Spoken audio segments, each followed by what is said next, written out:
Hello, everybody. I just wanted to do a quick video that explains how to update contacts as we're sending this out in conjunction with our winter weather procedures. As you would log in as a parent to your PowerSchool portal, again, you would see this navigation menu on the left. Again, reminder, this update has to be done on either a computer or a web browser like Safari or Chrome. It cannot be done in the PowerSchool app.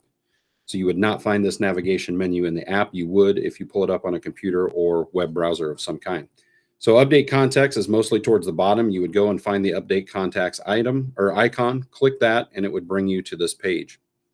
Now, as the instructions up above say, and they're detailed and you can read through those, these contacts are listed in alpha order.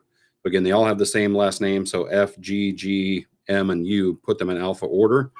This is not the order in which we contact parents. This is simply the order in which they show up on this page. Eventually, you would need to click through all of these and do any updates that you might notice. Now, each category down below, you will notice that there's an on file row. On file simply means that's the information that is currently in PowerSchool. So again, if there needs to be any updates, you would make that on your update row. So as I go down the list, again, I see, nope, name is right, name's right, employer's right. If I need to fill in any of this other stuff, again, us having a middle name is not that important. Even prefixes or suffixes are not that important unless you need them. Gender also, but again, make sure the name is accurate. If a name change needed to be made, you would just simply put it in that field and click save at the bottom once you have all information. So again, you can go down through all of the different lists and I'll highlight a few things. Again, district communication on this relationships tab. District communication is dependent upon one of these two fields. So again, if you want mass communication from the district, you either need to mark that contact as having custody or lives with or both, and they will all get pulled into the communication system. So again, as the directions explain, we don't necessarily need emergency contacts to get all mass communication, and they probably don't want it from the school district, but certainly the parents or guardians probably want to be marked yes in either one of these or both in order to get that communication. The other thing to highlight is in reality, parents should be marked no as an emergency contact.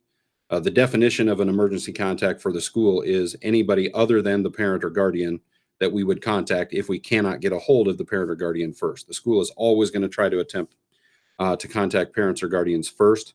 An emergency contact is who's next after those people if we can't get a hold of them.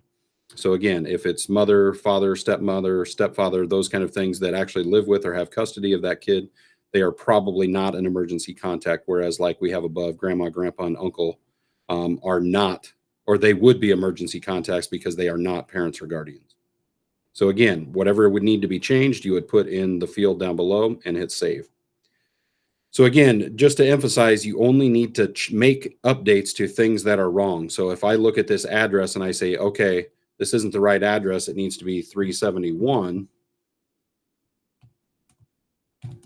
I would make that change, but Glenwood is right, so I don't need anything here. Iowa's correct, 51534 is correct. So I only need to fill in the field that needs an update. I don't have to fill in the entire row if I'm making an update. So again, another common item we see is, we know a lot of people do not have home phones and cell phones anymore. So we would like to see the phone type be accurate. So if this is in reality, my cell phone, the mobile setting or type would be more accurate than the home phone.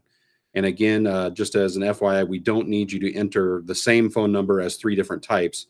We're only going to call it once. The automated system is only going to call it once. And so we only need an individual phone number entered one time.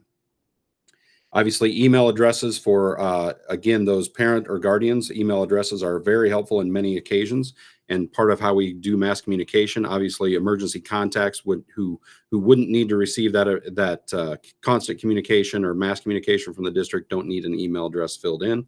So again, as you review this whole page, only fill in fields that need a change. If you review the whole page and no changes need to be made, that's fine. That's great. That means your information is up to date.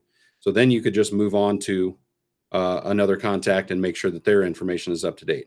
But you'll notice once you hit save changes, it will collect all the changes you made above, and then that tab will turn green because changes have been entered, and that alerts district personnel to go review those changes and either approve or ask questions if they come up. So again, we talked about the order. That's the last thing. So the order of contacts is actually governed by this module over here called sort contacts. Now, the only thing you can do here is suggest up or down moves. So say father needs to be the primary contact on this student, you would simply click that arrow and hit save. And again, it's going to alert the school personnel that a change needs to be made. It's not going to make the change in real time. It's going to tell us at the school that we need to review this order and update it or ask questions if there are issues. So again, that's a quick overview of the instructions sent out for updating your contact information. Again, we want to do that in time for winter weather so that everybody is getting pulled into the communication system with the proper phone numbers, proper email addresses, so that if we have to call off school or go late a day, that those contacts are going to the right places. As the instructions in the email say, if you have any questions, please email gcsdregistration@glenwoodschools.org. Again, that's an email that dumps into anybody having problems with PowerSchool. Basically, registration is its primary function, but again, it can be used for any PowerSchool function if you are having issues, and we will try and get back to you as soon as we can. Again, I appreciate it. Have a great fall, winter season, and hopefully we don't have to cancel school too often. So again, everybody have a great rest of your weekend.